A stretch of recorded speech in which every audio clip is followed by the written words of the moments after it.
инстаграмда ше салып жатқан посттарымыздың астына жазып жатады ғой, ойбай емделдім, көмектесті деп ше, соған сенбей сенің адамыңды қойып қойғансың дейтін адамдарға керемет отзывты қазір сіздерге көрсететін боламын. Құдай қаласа сіздердің де балаларыңызда vitiligo болатын болса, өздеріңізде болатын болса, сіздерді осылай емдеп жұртпен отзыв ретінде бөлісуді Алла Тағала бізге нәсіп қылсын.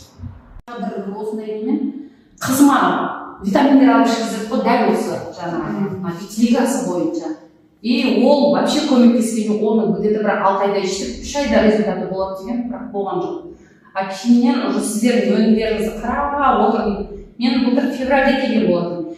Февральда келген кезде қызымның полный тізесінде жаңағы vitiligo былайынан аппақ болатын тізеде.